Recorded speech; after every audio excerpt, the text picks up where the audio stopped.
let me be very clear about this, right? Guys, your girl doesn't just cheat on you to cheat on you.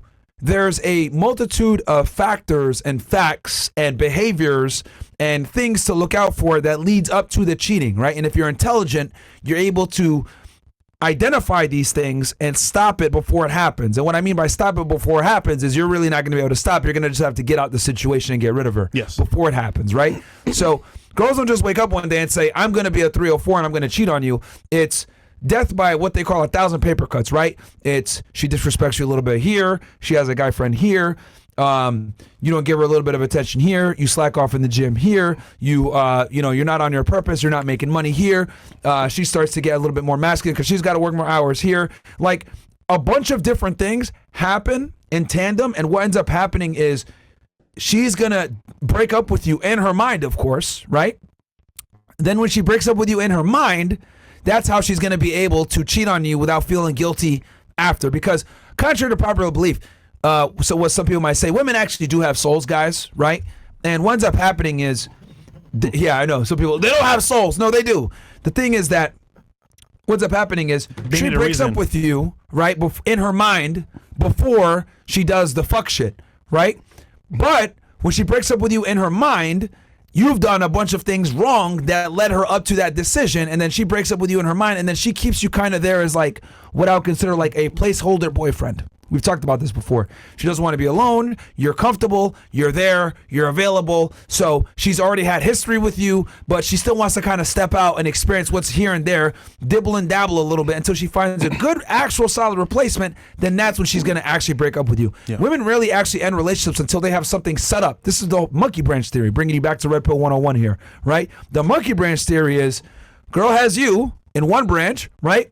And then she goes and tries to get the next branch, and she doesn't actually let go of this branch until she has this one nice and firm. Then she lets go of your dumbass. That's why women initiate both breakups.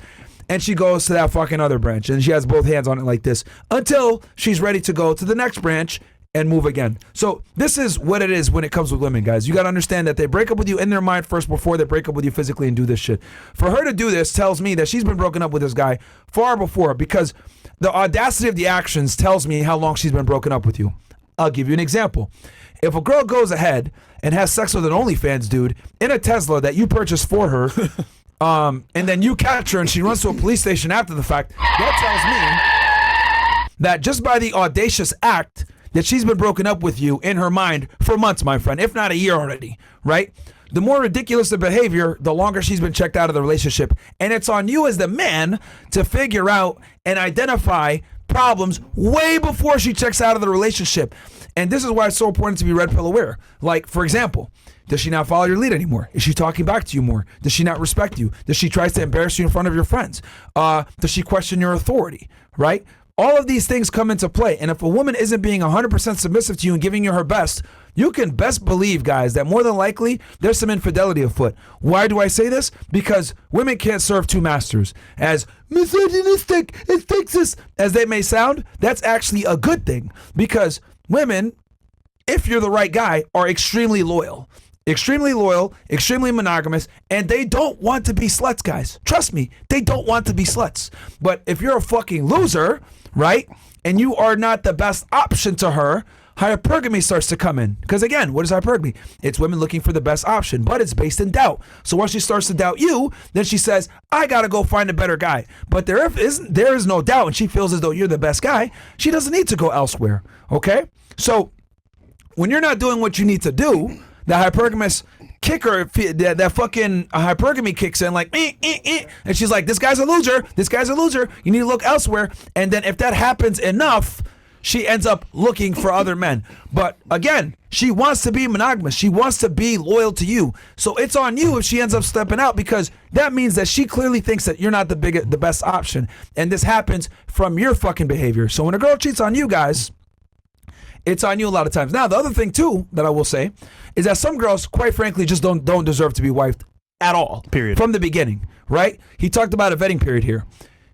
Remember, guys, when we say that girls cheat on you and all this other shit, this is after you vetted them, right? Like, you're supposed to vet them, right? So that if you find these behaviors early on, you get rid of them, okay? Because I'll be honest with y'all, there's some girls that are just irreparable. former sex workers, girls that have like a troubled past, girls that have been abused in certain ways. If you guys know what I'm saying, I'm trying to keep it YouTube friendly. Like some girls just simply aren't repairable, right? And you're not going to be able to come in no matter how much you got your shit together and save these chicks, right? When they say, hey, you know, you can't turn a hoe into a housewife, and that's been going on, and they've been saying that for decades, there's a reason for that. It's very true. So this is why the vetting period is so important. And if you vet properly, okay, that's why it's so important, then you're minimizing these issues that we talked about before with the disrespect and all these other things in play. So you need to vet the girl, make sure she has certain characteristics that are conducive to a good relationship. Then you go ahead and keep your frame on point and everything else like that. That's just to mitigate the risk. But some girls don't even qualify for you to sit there and see if it's worth mitigating the risk. Does that make sense to you guys? This is the United States of America. It's no longer 1950s America or 1954. It's 2024. And women have changed significantly. You need to adapt to the new normal. I actually had a whole debate with this with some stupid conservative yesterday about, oh, well, you know, you're Myron, you're anti-marriage. No, I'm not anti-marriage. I'm anti-marriage the way it's done today with modern day women with all the fucking benefits they get from divorcing your dumbass. That's what I'm against. So what I say is you need to move differently, right, and adapt to the new normal of women. So with that said, you have to do a vetting phase. You have to assume most girls are promiscuous. You have to assume most girls are wife material. So that puts you in a defensive position so you can go ahead and identify stupid ass things, because I guarantee you this girl had a bunch of red flags that he didn't identify early on. He gave her the relationship, and that's what led him to the sure doom that we're witnessing right now. 100%.